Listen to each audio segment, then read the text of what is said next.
Welcome to Days of Roar, our Detroit Tigers podcast brought to you by the Detroit Free Press. My name is Mark Gorash. I am here with Free Press beat writer Evan Petzold after a super fun 5-2 week. Ev, yeah, it's been a long time since you had that much fun in the press box, huh? It was pretty insane. I mean, when you look at it, top to bottom, right? The Tigers played some good baseball in Kansas City. I thought that, quite honestly, they, got away with winning that game on Wednesday. And then they play the White Sox, and this is a White Sox team that came in pretty hot, and they were playing pretty well. Now, there are questions kind of all around their team, right? And we'll get into this when it comes to some team chemistry differences between the Tigers and the White Sox. But the White Sox were playing some pretty decent ball, starting to kind of turn things around coming into Detroit. And the Tigers pretty much handed it to them. Won 3 of 4 games over the weekend, a 7-2 win on Thursday, a 7-3 win on Saturday, and a 6-5 win on Sunday, with the only loss being the George Lombard managed game on Friday when the Tigers lost 12-3. They got absolutely smoked. AJ Hinch was in Houston for his daughter's high school graduation, and Lombard didn't get the job done. But man, no, it was a great week, an awesome weekend. To see this team play into their potential is about as good as it's going to get, and they're playing competitive baseball.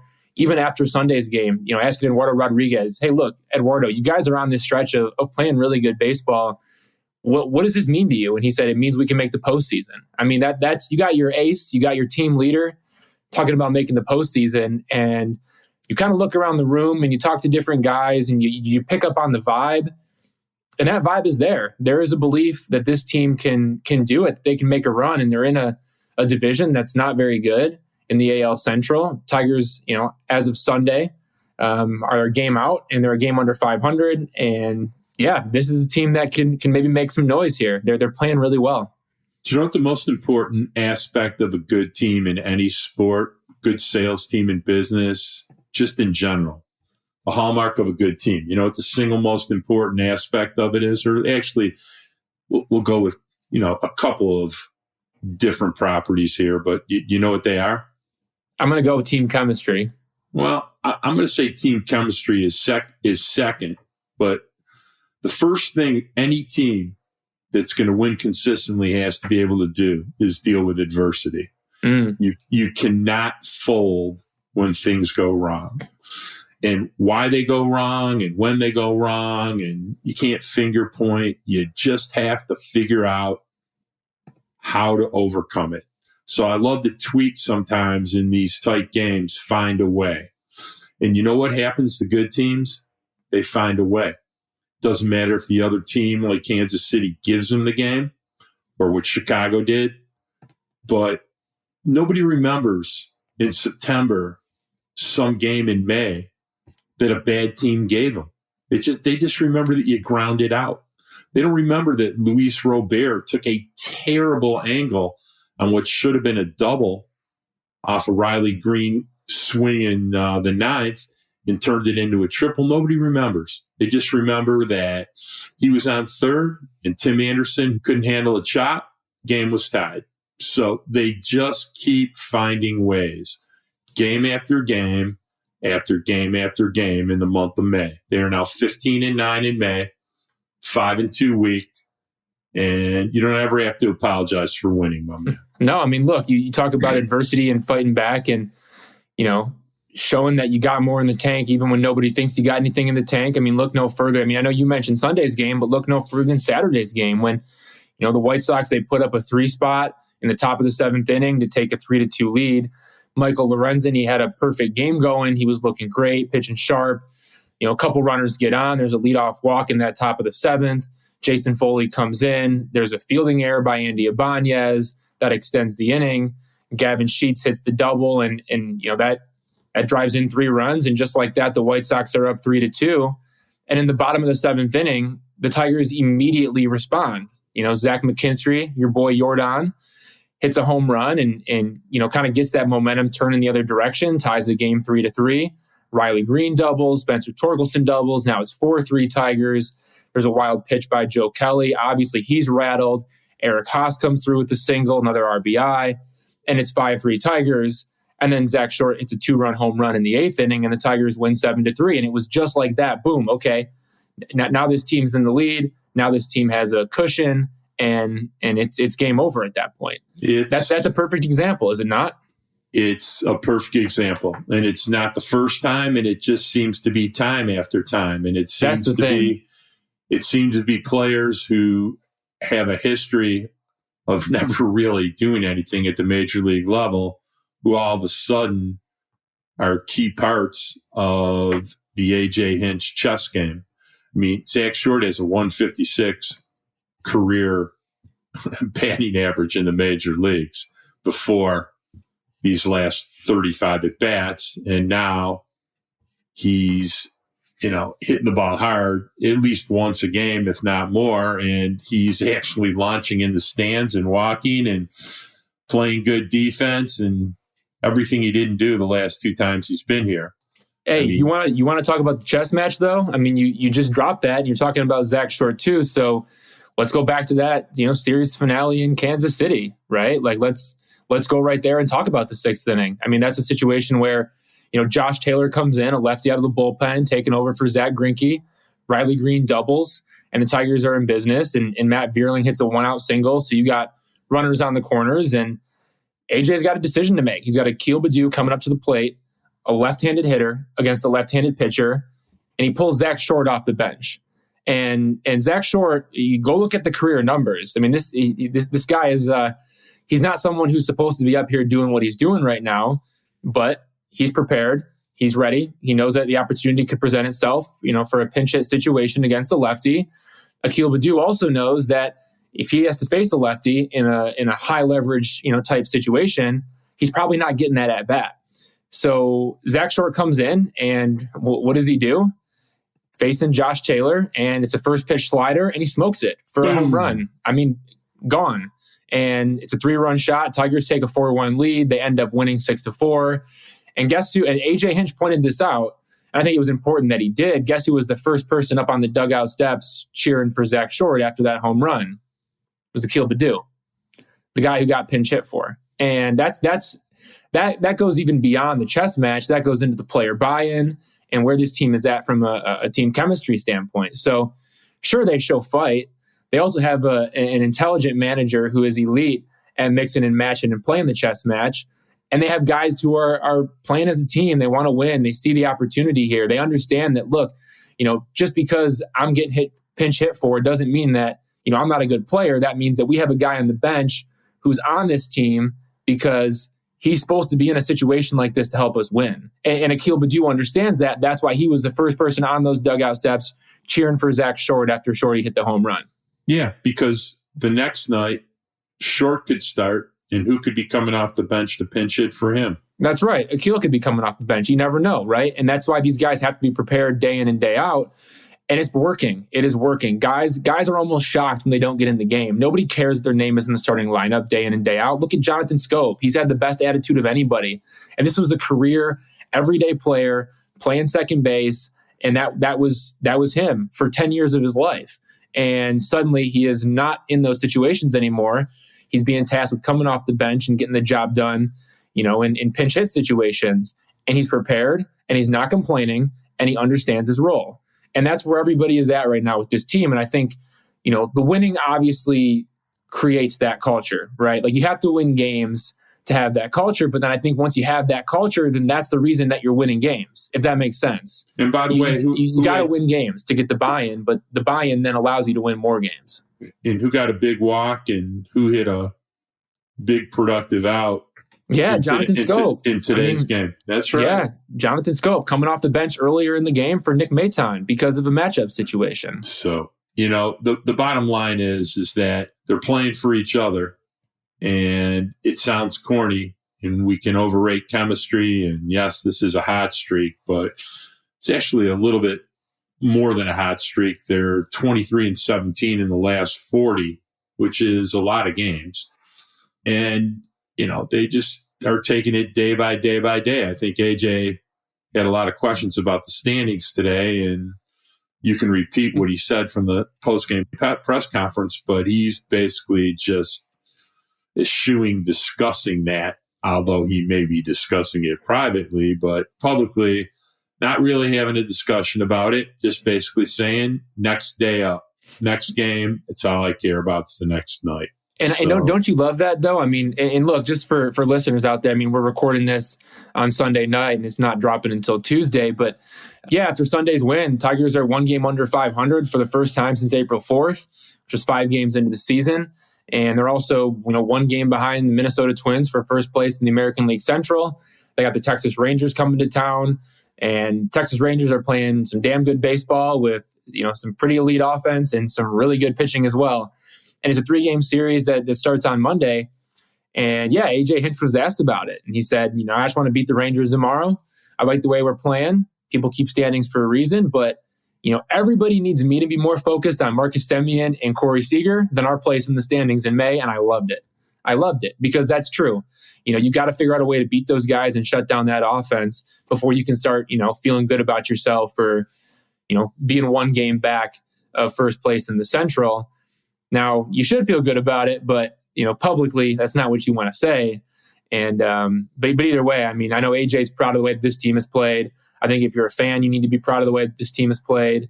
And I mean, shoot, I'm enjoying covering it, right? Because it's a lot more fun than losing baseball. Winning baseball is always more fun than losing baseball. All right, we're going to come back to some of this stuff, but as is our custom, we're going to jump into the big two. So let's get started. First question of the big two. What do you think the roster is going to look like on July 1st? Yeah, obviously it'll be interesting to see how some of these things unfold. I mean, obviously Justin Henry Malloy is a guy that you just have to keep an eye on, only because he is, knocking on the door. He's going to have to produce better than he did in May, no doubt. But if he's able to do that in June and kind of locks back in, you never know what could happen by July 1st. But I think really the focus, Mark, needs to be on some of the injured players who are going to be coming back. The Tigers have some guys who are out right now, and they're going to be creeping their way back in soon. Obviously, first and foremost, I think we got to go right to Kerry Carpenter because he started a rehab assignment with AAA Toledo. And as of Sunday, he has played 2 games in Toledo. So 1 for 3 tonight. He's going to be coming back, and the Tigers are going to have to figure out what to do. I initially kind of thought, hey, look, Akil Baddoo is probably going to have to, head back down to Toledo. But the way that Akil Baddoo has played all May, there's no way you're sending that guy down. So it creates for a very interesting discussion. I think Andy Ibanez might be at the top of that list at this point in terms of who Kerry could replace, and that's kind of the first order of business. And we can get into some discussion after we talk about a couple other players who are coming back. 2 guys that you're going to have to keep an eye on, Matt Manning and Tarik Skubal. Tarik Skubal threw a live batting practice, and Jonathan Scope said he was throwing 98 miles an hour. I don't know if Tarik Skubal was actually throwing 98 miles an hour. I don't think so. But either way, Jonathan Scope said he was nasty. I'll believe that much. So Tarik Skubal is going to be coming back at some point. He's going to have to go through some rehab assignments and get some starts under his belt in the minor leagues before he's activated. Another player, Matt Manning, is going to be on his way back soon. He has thrown 2 bullpens so far in his return from the broken bone in his foot. So he's working back from that, and obviously, probably won't need as many rehab starts, probably won't need as many bullpens as Skubal, just, considering the nature of the injuries. But you've got 2 guys in the rotation who are going to be coming back, and I think one obvious replacement, barring a crazy change in production, is Joey Wentz. You'd think he would be on the way out for whoever gets back first, whether it's Manning or Skubal. But then you got to decide, once both those pitchers are back, where do you go from there? You got Eduardo Rodriguez, Matthew Boyd, Alex Fido, Joey Wentz, and Michael Lorenzen. You got to remove 2. And I think that's a pretty difficult, task for Tigers management to sort through and figure out in terms of how they want to go about it. Yeah, well, starting pitching is a very fickle thing. You got a lot of guys who historically have not been great for long stretches of time. And, I also think we're going to be confronted by money. Money's going to be a unfortunate deciding factor if 2 pitchers are very similar and you have quite a bit of money invested in one and very little money in the other. Plus you have options. I don't think it'll be too hard a decision, although you never know. people get Well, hurt. that's the thing, though, Mark, is you got Eduardo Rodriguez, Michael Lorenzen, and Matthew Boyd. Those are the guys that you have on big league deals in your rotation. And so when two come back, you assume Joey Wentz is out and Alex Faedo's out. But Alex Faedo's been pitching pretty well. It's almost hard to think about taking that away from him. You never know what's going to happen. And if he's throwing really, really well, they're going to have, a little bit of a dilemma on their hands. I think Lorenzen is thrown well for quite a few outings in a row. It's hard. About 5 now. He's looked pretty sharp. He's got a sub-2 ERA in the month of May, and he's thrown, I think, 30-plus innings. So it's not some fluky run that he's having. So we'll have to see what happens with that. I did a funny type of, data dive last night. I think I sent it to you. I should probably look and get the accurate numbers on this, but I took the stats for the month. I took the season stats for Wentz, Boyd, and Turnbull, and it was pretty amazing. But the three of them together pitched 115 innings, 134 hits, 89 runs, a 6.96 ERA. That was between Boyd, Wentz, and Turnbull. They've started 26 games. So when you look at numbers like that, what would you think the team's record in those starts would be? Can't be very good. Yeah, 13-13. Wow. Which is some kind of unbelievable miracle, to say the least. How about the team is 6-3 in Matthew Boyd starts? So, wow. Hats off, Matthew. 6-3 in your starts. Ev, share that with him. Share that with him that I was the one that brought it up in his defense, so he knows. But when you're really not throwing great and you're not costing your team games, there's something to be said about the resilience of your team. It is a place that I would not want to try for the next 26 starts to duplicate that. And I'm sure that's why they're looking for Manning and Skubal to return. I want to touch on Scoobs real fast. I don't want to take up a lot of time on this. We kind of went over it 2 pods ago, what you can expect in timeline, but it's not simple to come back from arm issues. It's something I'm pretty fluent about. He's going to have to, the next couple times he throws live BP, instead of throwing 20 pitches to 3 hitters, they're going to extend it. So the next time he throws, if he already didn't throw yesterday, he'll throw 35 to 40 pitches, where it'll be 15 to 20 pitches, sit down for 5 minutes, come back, throw 15 to 20 pitches again. And up, down. Right, and up, down. Then they're going to do it where it's 60 pitches, and he's going to get up and down 3 times. After he does that, as long as he's healthy and he's still looking good, they probably won't do it a 4th time, but they'll send him out. Where they send him will be fascinating. More likely than not, if I was guessing, I would think that they'll send him to West Michigan.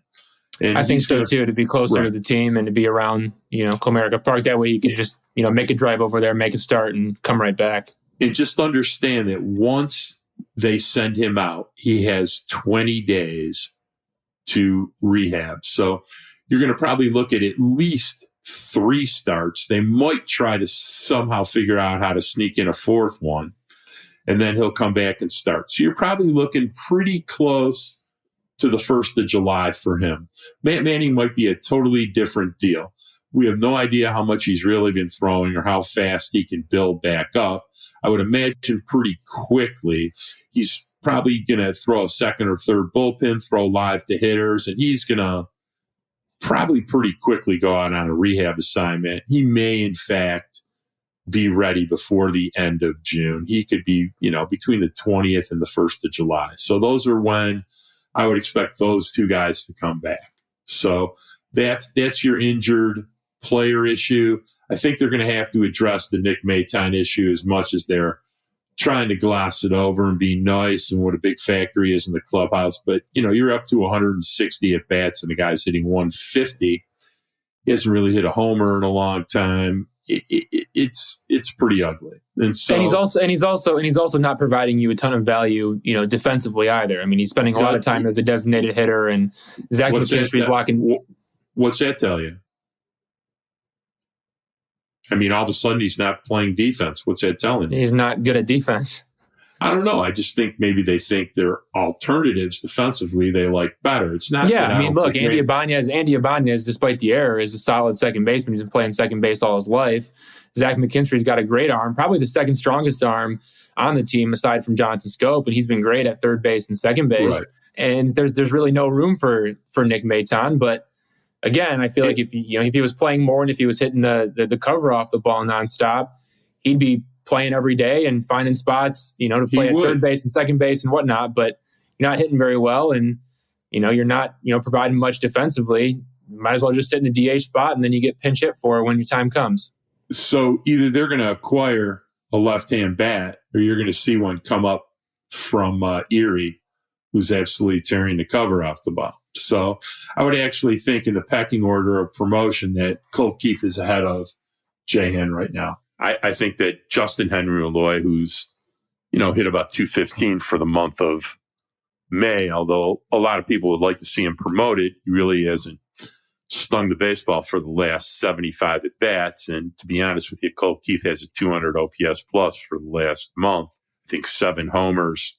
When it comes between the two of them, there's not really a lot to say defensively, but I do think that, Colt Keith is probably at this point in time a much more dangerous hitter than Jahan is. He's also just drilled left-hand pitching, and Justin Henry Malloy hasn't really done too much against left-hand pitching. So if they're going to start adding another bat and Nick Maton's going to go, try to work out his issues in Toledo, more likely than not, I'd see Colt Keith getting promoted over Justin Henry Malloy.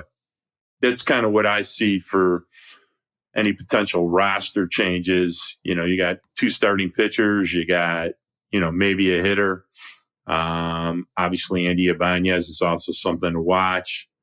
You have Kreidler also rehabbing, and that's a favorite of AJ Hinch. So it'll be interesting to see, kind of where we're going from here. Yeah, no, it will be. I mean, there's a lot going on. All right. Well, why don't we review a little bit about what transpired in the month of May and at least give people an idea. I don't think it's a mystery who is great, but I pulled up some data before Sunday's game, and, not too much has changed, but I think the thing that sticks out the most for me is, and there's been a lot of tweets about this, but Zach McKinstry, a 23.5% walk rate for the month of May, which is number 1 in baseball. He has 21 walks, which I think was either tied for first or second to Juan Soto. He's also amassed a 1.1 WAR for the month, and going into the game Sunday at a 168 WRC plus, which is just ridiculous. The other person besides Riley Green, who we'll touch on in a second, who's had a tremendous month, is Akil Baddoo, who had a 13.8% walk rate also, was 304, 400, and 482 slash, and a 150 WRC plus. To that, he added a grand slam today. So he leads the team in RBIs for the month of May with 15. So who saw that coming from anywhere? Did you see that coming from anywhere or no? Yeah, no chance. No chance. Before 10 days ago, how many barrels did Akil Baddoo have for the month? 0. For the year. He had 0 for the year. So hats off to Akil. Everyone kept wondering if he was ever going to find 2021 again. And in the month of May, he did. And it's been a beautiful thing. I like to tweet out, I call him chaos because let me tell you, when Akil Baddoo is playing well and he's getting on base, he's bringing the chaos, and he's brought a lot of chaos. Weirdly, and most enjoyably, the other person that brings a lot of chaos on the bases is Zach McKinstry with 9 stolen bases. And Zach McKinstry was on base over 40 times so far in the month of May. So that is just astounding to be on base over 40 times in a month. That's Miguel Cabrera like from his prime. Actually, 11 stolen bases. Is 11 stolen bases? Yeah, stole 2 in Sunday's game. So it's been a long time since the Tigers have had somebody with 11 stolen bases in the month, going into the end of May. So, besides that, from a hitting standpoint, the two, Spencer Torkelson had a pretty decent month. Has 12 RBIs, was 273, 360, 432 for the month. Zach Shorts had a good month, although he's only hitting 217 going into today's game. 217, 357, 522 with a couple of bombs, 7 RBI, 0.4 WAR. And then the man who had the big month is Riley Green. He's over 100 plate appearances. Going into Sunday's game, he was 364, 429, 568. Was a 180 WRC plus, 1.4 WAR, and I'm sure he picked up more today. I tweeted out, it's kind of amazing. He had 2 pretty crummy looking at bats early in the game, and then you look up at the end of the day, and he's 1 for 3 with a huge triple, banged off the wall, and almost killed himself out there making an outstanding catch. And he added 2 walks while he was at it. So it's pretty amazing that at the end of the day, you could do so many things to help your team win. And, sometimes you don't even realize how much he's doing in a game because you've come to expect so much from him. And when there's some struggles on a few swings, and then you look up and he's got an entire smorgasbord of things he did to help his team win at the most important parts of the game. So, hats off to Riley. He's got put together a month. I think everybody had been thinking he could. And, this is obviously setting a standard going forward. That's something pretty special. That's what a great player does. It's what a great player does. All right. So, as far as what some pitchers have done, obviously, Alex Lang is not giving up a run this month. Gave up a run the other day. But, really been very, very good. He has 9 saves. ERA of under 1. Eduardo for the month, 2-2 with a 216. He's been very good. Michael Lorenzen has been outstanding as a 195 for the month. And he's done that while striking out fewer than 6 hitters per 9. But at the same time, he's been pretty dominant, to say the least. Jason Foley also been outstanding. Has a 2 ERA in 10 appearances. Jose Cisnero has an 0.96. So they've gotten contributions from almost everyone this month for winning.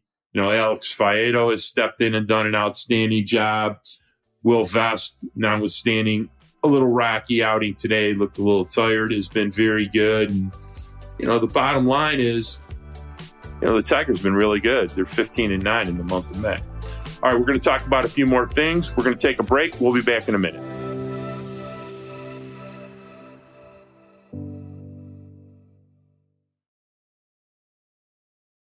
All right, we're back. Next couple weeks, schedule is going to start getting tougher. You're going to play Texas, who's in first place in the AL West and is just hitting up an absolute storm. They're also getting some great pitching from Martin Perez, king of the cutter, and Nathan Eovaldi, who a lot of people wrote off last year, but has had a huge comeback. He's 6-1 and just dominating right now. Throws 96, 98. Had a really good career. So they're going to face some good starting pitching. And as I said, they've been hitting up a storm. That should be a tough series and a good test for them. And, after that, they go back and play the White Sox in Chicago. Should be an interesting rematch after they were able to take 3 out of 4. I'm sure Chicago will be looking for a little revenge. And then the week after that, they play Philadelphia. They got some games against Atlanta coming up. So the schedule coming up is not too easy. There's a lot of good teams on it. Yeah, I mean, but we've also learned that, there's no real point in schedule watching. I mean, we kind of have been through this before, in the season, right? Where we were looking at, playing against the Pirates and playing against, the Nationals and the Royals as, being some easy series that the Tigers would be able to take care of. And the Nationals won a game there and kind of let the Tigers off the hook in a couple other games. And so I'm just looking to see the Tigers beat good teams, bad teams, and really prove themselves. I think they've done a really good job of that. They, took care of the Mets and they took care of the Cardinals earlier in May, and they took care of Cleveland, and they're playing good baseball, kind of, up and down. I think they have to keep that vibe going. I mean, you can look at the schedule and say, sure, there's some tough games coming up. The White Sox maybe wanting revenge. Diamondbacks, they're playing pretty good ball, and the Braves are the Braves, obviously. But it's going to be a test that the Tigers are going to have to step up to, and they're going to have to meet. If they want to be a team that wants to talk about the postseason, then play like you want to talk about the postseason. And I think that's what it comes down to. I don't really care if it's the White Sox, if it's the Phillies, if it's the D-backs, if it's the Braves, if it's the Twins. I don't care who it is. Show up and play day in and day out. They've done that so far. So I think you got to tip the cap to them there without looking too deep into the schedule for any concerns. Reminds you a little bit of 2021, though, doesn't it? It does. It does in a way. I think some version of it for sure. Obviously, in 2021, it just all kind of came together so late that it almost became, almost irrelevant when it started, because you knew that there was really no chance that the Tigers were going to, be able to make a serious push. Now, at that point, it was great because, the Tigers were in a situation where they had momentum going into the 2022 season. You felt really good about it. And that's kind of what the vibe was. But I think now the vibe is more win now, win right now, win this year. Whereas in 2021, it just all came together, so much later. And they really didn't get going until a later point in the year, that it was just kind of like, eh. And it was a little more up and down. And at this point, there's a lot of positive vibes about what can happen this year as opposed to next year.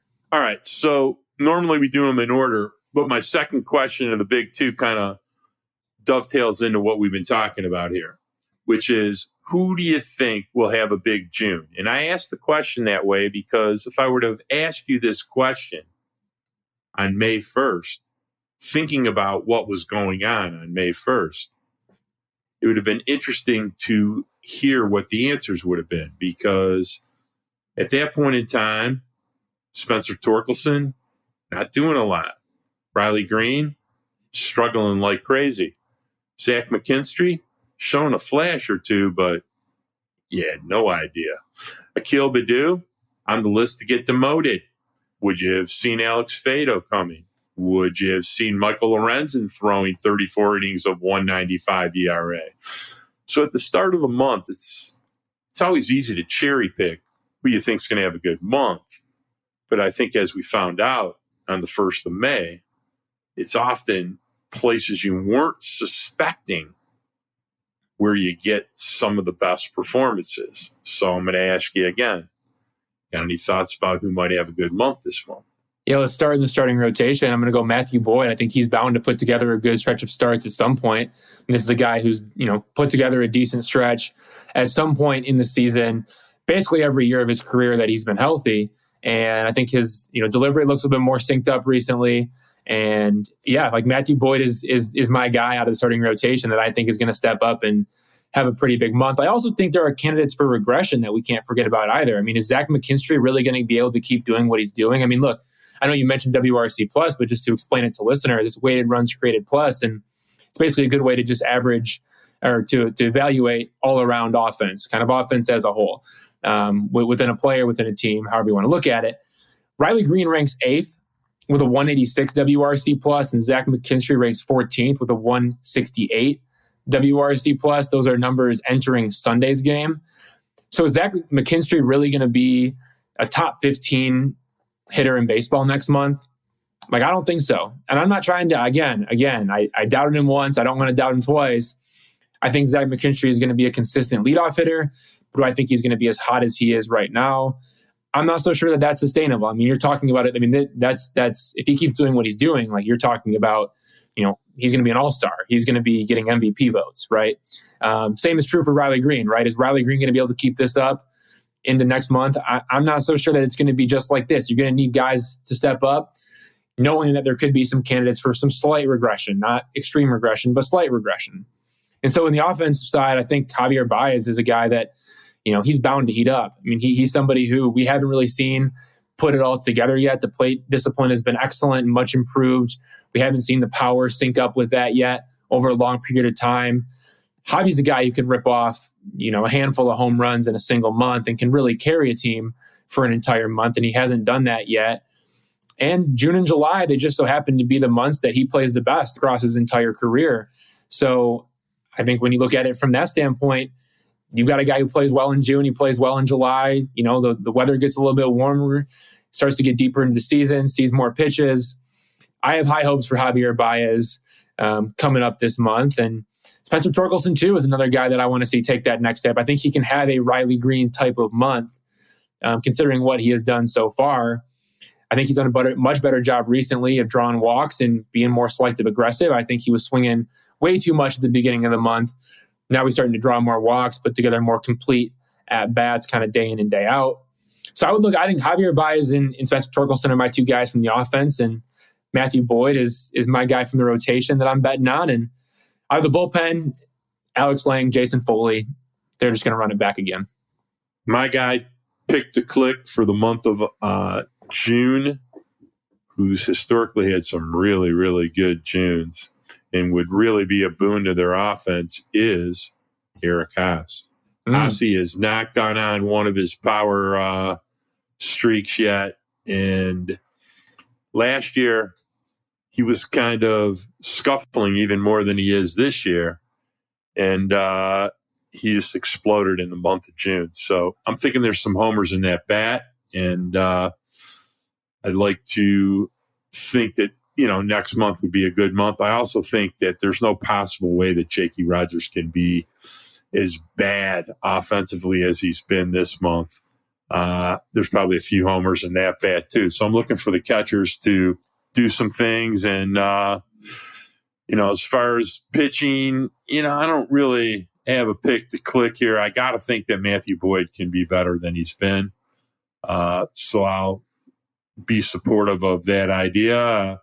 Be interested to see what else they weave in over the course of the month. But, I just want to remind everybody who you're in love with today, 3 weeks from now, you may not be in love with them. I do think Riley will continue to do what he's doing. He hasn't even really unlocked another part of his game that I've seen quite a bit from him, which is, power to the left side of second base. He hasn't even unlocked that part of his game yet. So there's more to be had here. Do I think he's going to put up a 180 WRC plus again for the month? Probably not.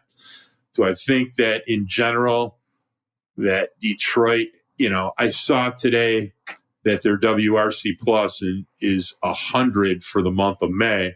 To try to quickly explain it, WRC plus is basically a metric that 100 is league average. So Detroit's got their offense up to league average. But when we say that Riley Green is at 180 WRC plus, it means he's better than 80% of Major League Baseball. And when you're 80%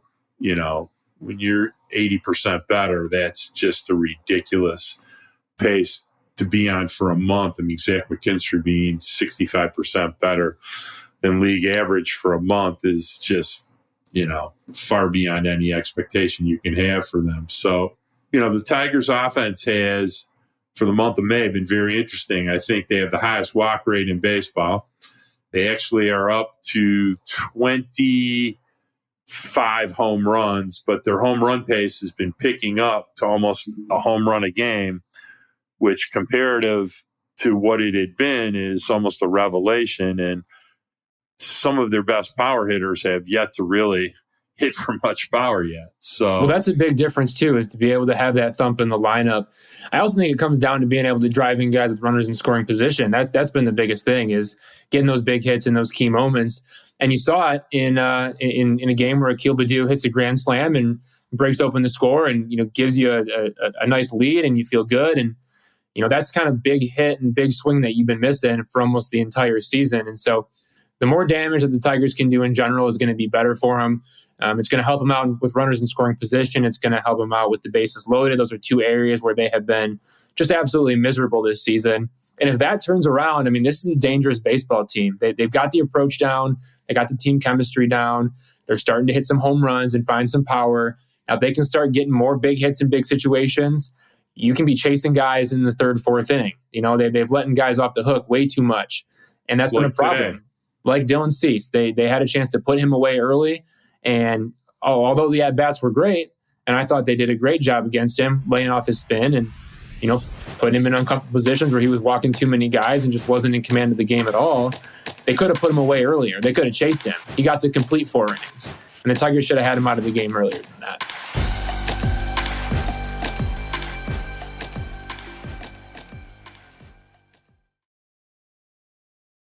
I think yesterday checked on the metric that Tigers were hitting under 200 as a team with the bases loaded for the season. It's just been a nightmare every time they've had, the sacks jammed. And when Akil hit that pitch today, I think everybody breathed a huge sigh of relief. I'm still trying to understand.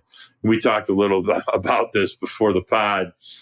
The fact that Dylan Cease did not spin something that hit the dirt before he threw a fastball there is still a gift that I'm never going to complain about. I just didn't really understand what was going on there, and I would have probably thrown 2 pitches that spun into the dirt before I threw a fastball there. Dylan Cease's fastball was not in the strike zone very often. And look, I get your point. I get your point, what you're trying to say, but at the same time, Cease was trying to go up and away with the fastball, and he let it leak over the middle. And you know what? Credit to Akil Baddoo, because he didn't miss the mistake.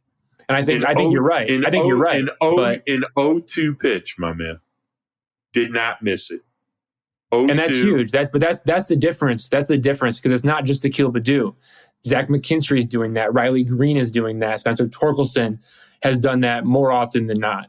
I mean, there are guys that are up and down the lineup that are. Eric Haas has done that, hitting mistakes and taking advantage when pitchers slip up. A pitch that's up and away to Akil Baddoo is a much better pitch that's up than up and into him. And Akil got the pitch that he was going to be able to do some damage with, and he wasn't afraid to take a rip at it. And did not miss it. So, that's a huge difference. We talked early in the season, Mark, about teams that were just taking your lunch money, right? You talk about watching the Tampa Bay and watching the Orioles do that. That's taking people's lunch money. When you hit their mistakes, you don't let them off the hook. I'd like to see that more often. Got run out of their own ballpark, but at the same time, Zach Shore had the pitch. Well, throwing 40, which is one of the funniest things. If you've ever tried to hit 40, it's not fun. Take my word for it. It's not if you're used to swinging at 95. Hitting 40 is kind of a nightmare. So, but I also, today Riley, his triple came on a 2-strike pitch. So yeah. They've battled really, really well. And I think we were touching on, chemistry before. And, it just amazes me watching the White Sox, especially these last 2 years, that they have so much good talent on that team. And it just, the sum of the parts does not equal the whole. Holy smokes.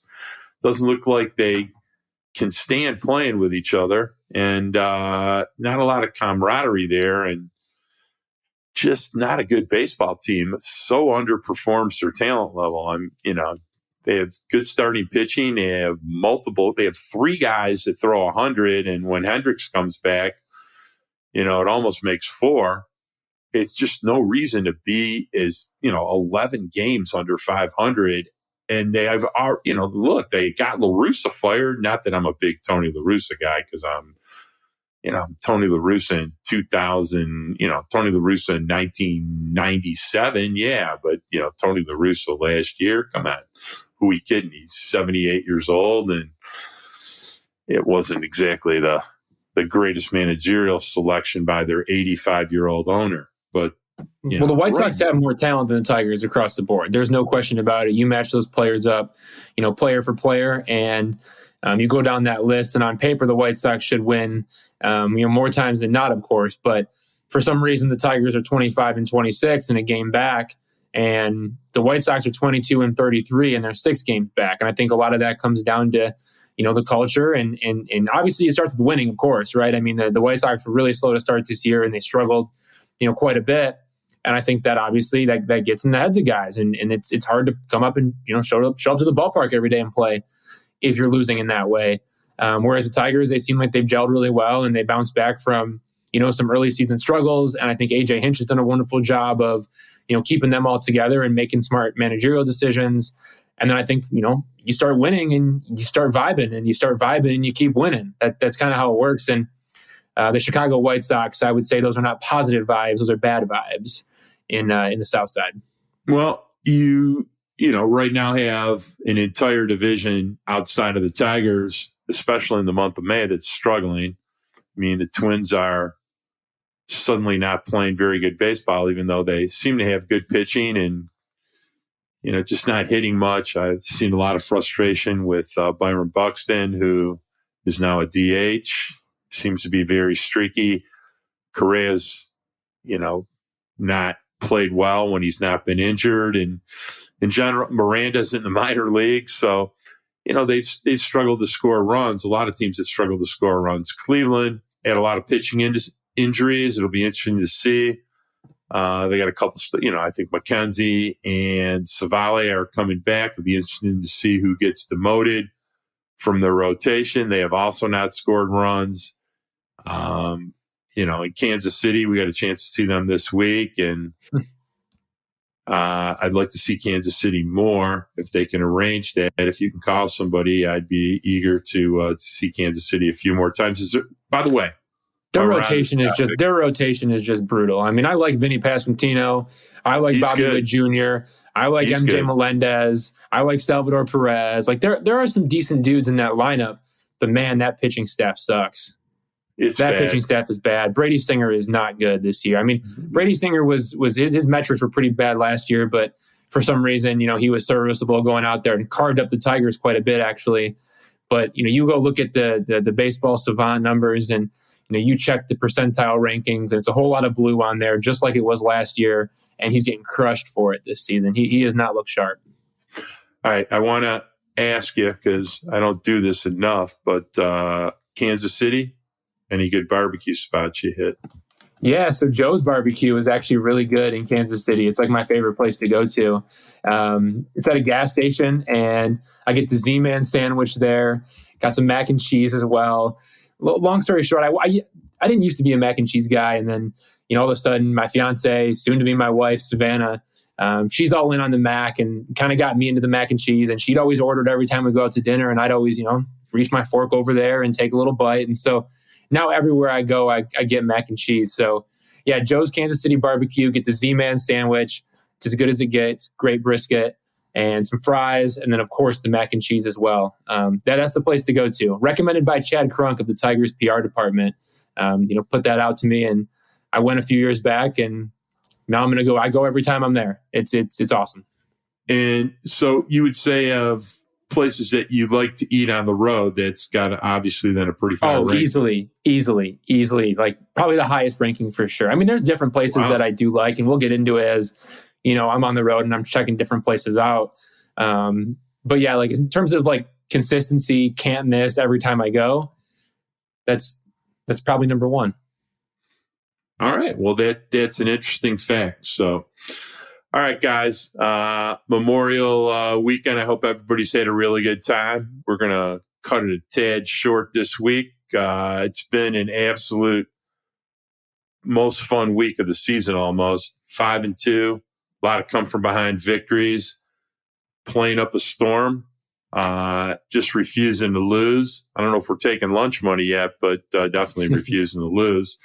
It's been a pretty interesting month so far. We got 3 more games. We got Monday, Tuesday, and Wednesday left in the month. Hopefully they'll finish strong and try to set a precedent going forward. So that being said, I would like to remind you to please rate, share, and subscribe wherever you listen to podcasts. And we'd love to see some comments, some ratings. You can say we're terrible. You can say we're great. You can say we should be more fun and we're boring, or use too many numbers, or you just like listening to us because we say a lot of fun stuff and we tell it like it is. Any of the above would be great. You can always find us at freak.com. Anytime Evan Petzold writes a column, you'll find our podcast embedded within it. I hope you take a look at that. There's always some good deals to, subscribe to the Free Press. Ev's writing some great stuff, and it's the time of year where you got a draft coming in both the NBA and the NHL. So I, suggest you subscribe to the Free Press. I'd also like to thank our executive producer, executive sports editor Kirk Crawford, our other executive producer, Anjanette Delgado. Anjanette, hope you're doing well. Our producer, Robin Chan. And as always, I'd like to throw out my greeting to my grandson, Braden Michael Gorash. My 2 nieces and nephews have a birthday this week, so happy birthday to them, Bella and Andrew. And as always, we always give the props to Evan's fiance, Savannah, who's taking good care of him. And for my partner, Evan Petzold, I'd like to say peace.